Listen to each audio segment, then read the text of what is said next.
It's time for your fantasy football draft. You're on the clock. You want to take a running back, but which one? All right, we're going to help you out. We're going to go round by round and tell you which running backs are actually worth drafting in each round. Now, we're going to go based off the early consensus ADP, where these running backs usually get drafted. Of course, your league might be different. They all are. But let's look at who typically goes, starting with round one. You got Saquon Barkley, Bijan Robinson, Jahmyr Gibbs, Derrick Henry, Christian McCaffrey, and Ashton Jeanty. All right, now these are all elite backs. I think the question might be, are there any of these RBs you don't want in round one? Right. I mean, you'd be fine with any of these guys. You'll be more than fine with any of these guys, let's be honest. I'll say the one guy that gives me a little pause is the rookie Ashton Jeanty. I mean, obviously, going to be the workhorse, going to catch passes. He's going to be good. I don't think you're going to regret drafting him. I just worry if in this offense, though I do think the Raiders would be better, is there enough touchdown upside for a rookie running back in year one? But really, all these guys should be great. Yeah, I mean, I'm kind of have to shift my mindset. It used to be get your receiver in round one. Running backs are risky.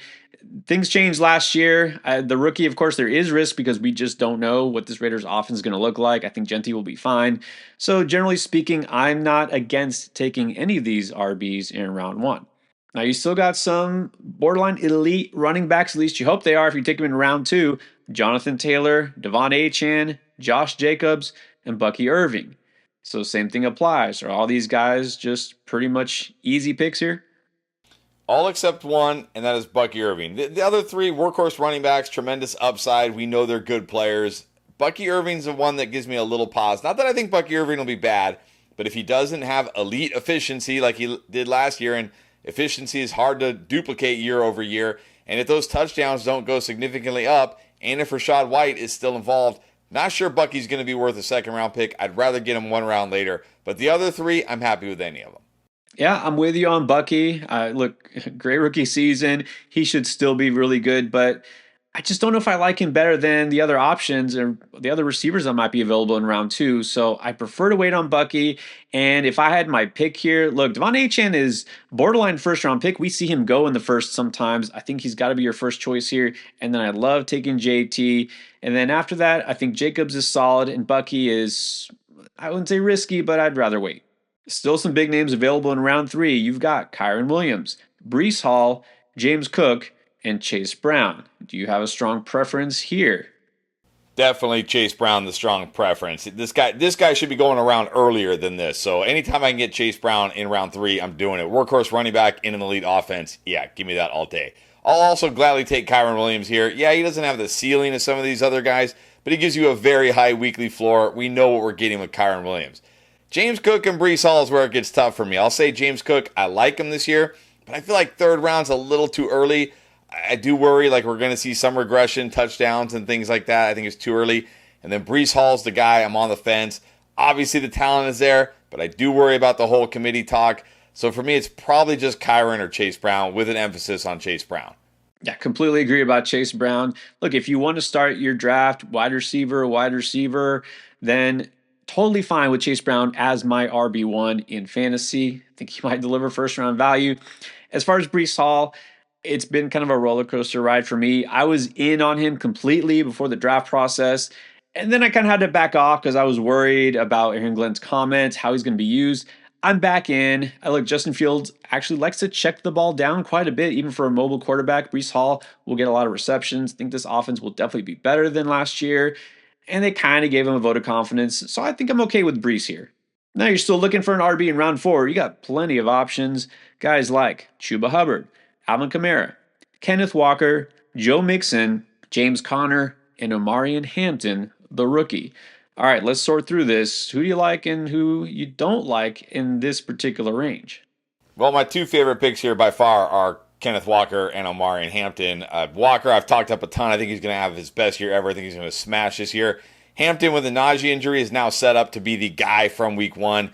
I think both these guys are going to be great.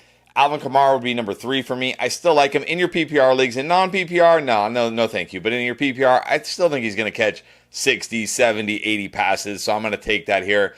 I will say, Chuba Hubbard, James Conner, they're fine for me here. Like, if you're just desperate and they're the best available, sure, they're fine. The one guy I'm definitely not touching is Joe Mixon. Like, with this foot injury, It doesn't sound good. Like he might not even do anything in training camp. Like this is way too risky here for Joe Mixon. Yeah, like doubting Joe Mixon wound up being a mistake by me last year.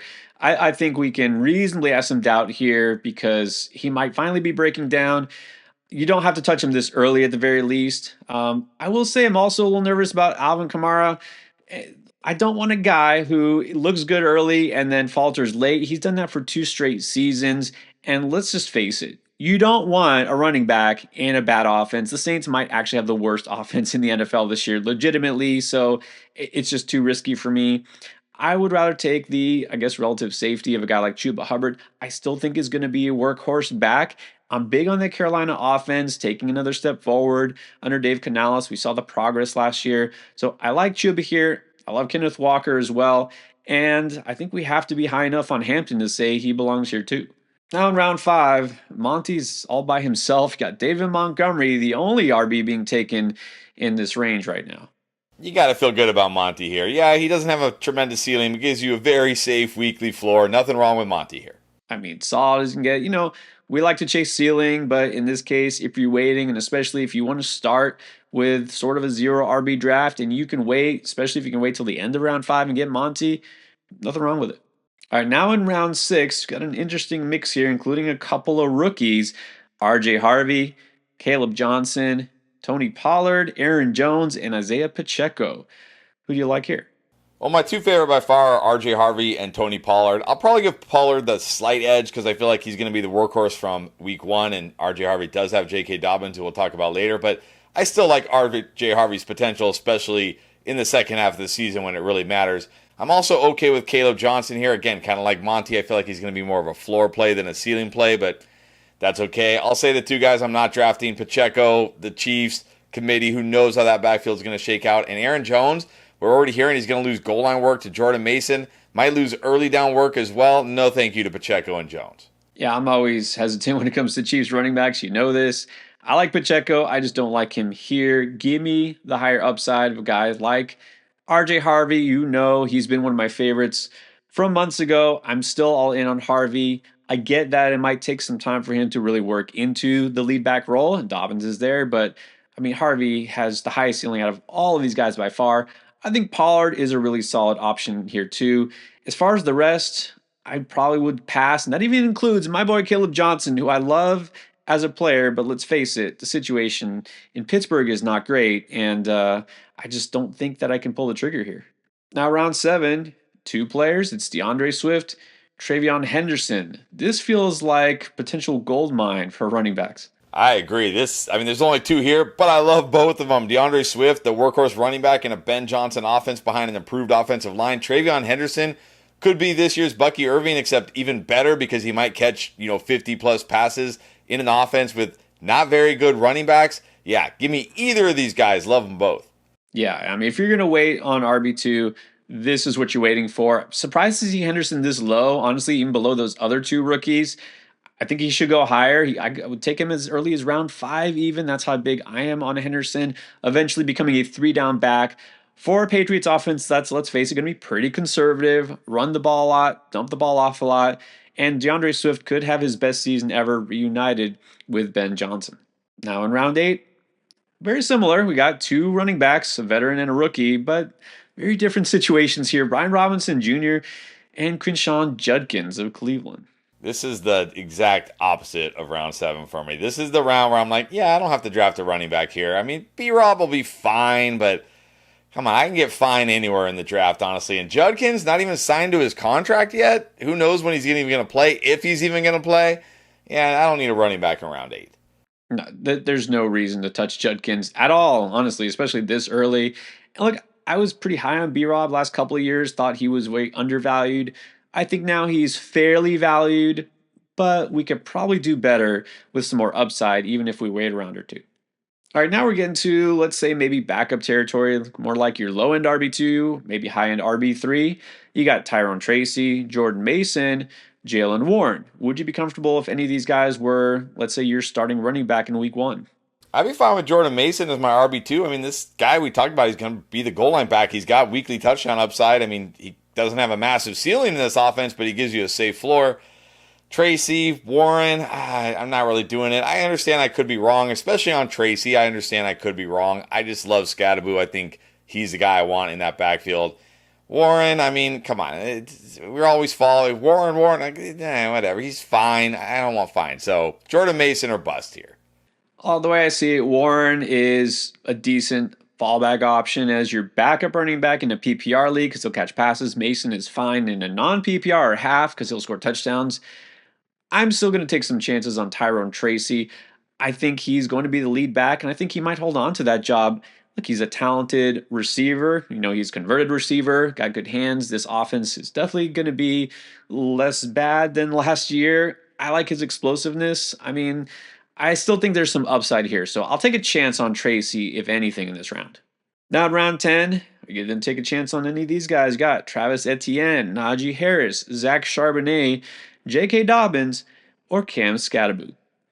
Well, if you've watched videos all off season, you know how I feel about J.K. Dobbins. Yes, I know he's going to get hurt at some point and he's going to miss time. But you know what?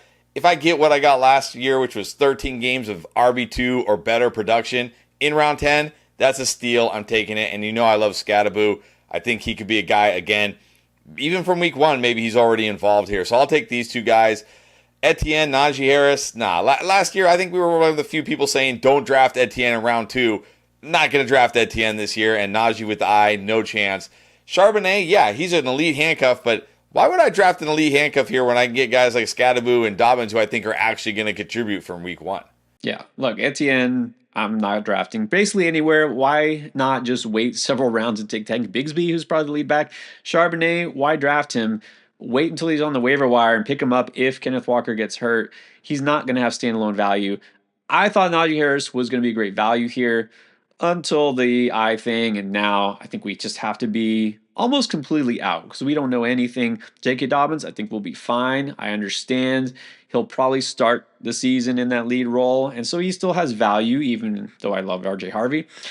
And then Scattaboo, look, sure, you want to take a chancer, I'm okay with it, but probably the only guy I'm actually targeting in this group is going to be Dobbins. Now, there's still plenty of running backs you might be interested in once you get to the later rounds. We're going to cover that in another video, our favorite late round RBs to target. Now, check out the playlist with all the draft advice you need to win this year.